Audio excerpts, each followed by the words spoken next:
Chapter 28. Is the Family Finished? In a study book published by the National Council of Churches in 1965, Colin L. Williams declared that, while warnings against the new morality were important, all the same, quote, it seems equally clear that the new morality does point to new conditions which are forcing upon us a radical reconsideration of time-honored attitudes, end quote. One of the things up for, quote, radical reconsideration, end quote, is the family. Quote, the family is no longer as it is pictured in the New Testament. The New Testament family is the primary institution of society, and to it the church has its primary relation, end quote. But this kind of family and its importance is gone in our modern world, forever gone. Is this true? Has the family lost its primary importance? Is it now, like tribal life, a thing of the past, unless we subject it to the, quote, radical reconsideration, end quote, of the new morality? There are many who say that the family has lost most of its functions in the past century. The world has changed, and the family is less important to it, we are told. Once women were very important to the family's economy, and children also, but this is less and less true, it is claimed. A Harvard sociologist, Carl C. Zimmerman, claims otherwise. Quote, the family still has its same functions, only in a different world. Family life means more now than it ever did, and we need it more, end quote.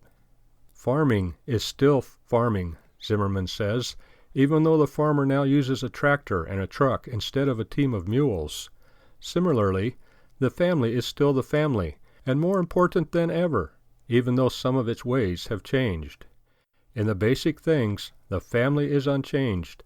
The duties of parents, of husband and wife, and the obligations of children remain the same.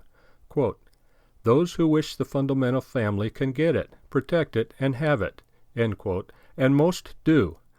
Moreover, the family is the primary institution of society. The fact that the intellectuals neglect it does not make it any less important. The sun will not lose its importance in our lives if university professors neglect it, and neither will the family perish because of their neglect. The family, Zimmerman points out, not only fulfills its basic functions, but it has functions we seldom consider. It is, for example, any country's best police force. It protects its children by training and supervision from criminals and perverts, and it polices and disciplines millions of youngsters daily. Also, Zimmerman points out, quote, the family is still the best educator, end quote. Moreover, quote, the family is still and will remain our great protective institution from the cradle to the grave, end quote. The more difficult the world gets, the more responsibilities the family assumes to protect itself in a trying world.